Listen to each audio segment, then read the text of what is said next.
ఈ రోజే సబ్స్క్రైబ్ చేయండి మీ ఫేవరెట్ షోస్ చూడండి. ఈసారి సమ్మర్ స్పెషల్కి ఇమ్యూనిటీ బూస్టింగ్ లస్సీ మన ఇంట్లో ఎలా చేసుకుంటే బాగుంటుందో చూడబోతున్నాం. బయట అయితే బాగా పంచదార అంతంత వేసేసి ఐస్ వేసేసి కొన్ని కలపాల్సినవి పైన కొద్ది కలిపేసి ఇస్తూ ఉంటారు. కానీ పంచదార వాడారా ప్రేగుల్లో గుడ్ బ్యాక్టీరియాలు చచ్చిపోతాయి, బ్యాడ్ బ్యాక్టీరియాలు పెరిగిపోతాయి. ఐస్ వేసారా మరి నోట్లోనూ పొట్టలోనూ ఫైటింగ్ మెకానిజం కొంచెం స్లో డౌన్ అయిపోతుంది.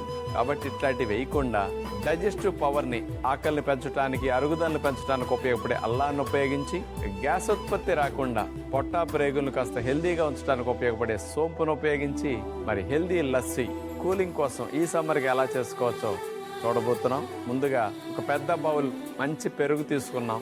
గుడ్ బ్యాక్టీరియాని బాగా పెంచుకోవాలి అంటే పెరుగు కూడా తోడుకున్నాక 2-3 గంటలు మనం బయట ఉంచాలి.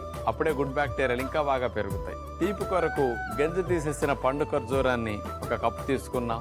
తేనె 2-3 టేబుల్ స్పూన్లు, బాగా యాంటీ ఆక్సిడెంట్స్ ఎక్కువ ఉండే పుదీనా ఆకులు కొన్ని, అల్లం 1 చిన్న టీ స్పూన్, వాము 1 టీ స్పూన్, సోంపు 1 టీ స్పూన్. మనం తీసుకున్న సోంపును కూడా 1 టీ స్పూన్ వేపించి తీసుకున్నాం. పచ్చి అల్లం తురుము కూడా తీసుకున్నాం.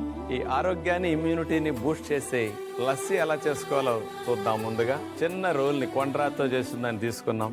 ఇందులో ముఖ్యంగానండి అల్లము తురుమేసేసేయాలి, సోంపు వేసేసేయాలి, పుదీనా ఆకులు కొద్దిగా వీటిని మనం ఇట్లా దీంతో కనుక 4-5 సార్లు అంటే మెత్తగా పేస్ట్ అయిపోతుంది. ఈ పేస్ట్ని మనం లస్సీకి ఉపయోగిస్తే మంచి ఫ్లేవర్తో పాటు మీకు యాంటీ ఆక్సిడెంట్స్ బాగా వెళతాయి. డైజెస్టివ్ సిస్టమ్కి మేలు చేసే 2 అటు సోంపు ఇటు అల్లం ఇందులో ఉపయోగించడం జరిగిందనమాట. ఇక లస్సీకి మంచి ఫ్లేవర్ రెడీ అయిపోయింది. ఇక లస్సీ చేయటానికి మిక్సీ జార్ తీసుకుని మనం తీసుకున్న గుడ్ బ్యాక్టీరియాలు బాగా పెంచడానికి ఉపయోగపడే మంచి పెరుగు, అందులో తేనె 2 టేబుల్ స్పూన్లు, గింజ తీసేసిన పండు ఖర్జూరం ముక్కలు ఇమ్యూనిటీని బూస్ట్ చేయడానికి బాగా ఉపయోగపడతాయి. ముందుగా వీటిని బాగా గ్రైండ్ చేసుకున్నాక ఫ్లేవర్ కోసం దాన్ని కలుపుదాం. మనం రోట్లో నూరుకున్న సోంపు, అల్లం, పుదీనా దీన్ని కనుక మిశ్రమాన్ని కనుక అందులో వేసేస్తే మంచి ఫ్లేవర్ వస్తుంది. మంచి కలర్ కూడా బాగా స్పెషల్గా చేంజ్ అయ్యి బాగుంటుంది అనమాట.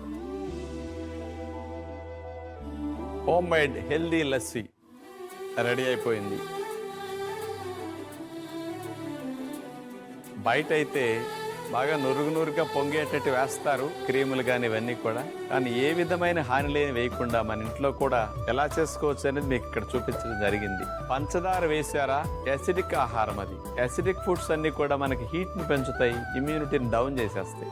అందుకని పిల్లలకు కానీ ఇంట్లో పెద్దలకు కానీ ఈ సమ్మర్కి అలాంటి హాని లేని కనుక తీసుకుంటే వర్షాకాలం వచ్చేసరికి ఇమ్యూనిటీ మీకు బాగా పెరిగి ఉంటుంది. సమ్మర్ వేసవతాపాన్ని తగ్గించుకోవటానికి కూడా మరి ఇట్లాంటి మంచి కూలింగ్ ఎఫెక్ట్ ఇచ్చే లస్సీలు కూడా మంచి బలముతో పాటు మంచి యాంటీ ఆక్సిడెంట్స్తో పాటు మీకు మంచిగా వెళ్ళే అవకాశం ఉంటుంది. మనం తీసుకున్న దీని పైన కొద్దిగా గార్నిష్ చేసి కనుక ఇట్లా సర్వ్ చేస్తే తక్కువ ఖర్చులో healthy lassi, immunity boosting lassi, digestive సిస్టమ్కి ఫ్రెండ్లీ లస్సీ. మరి ట్రై చేసి చూడండి.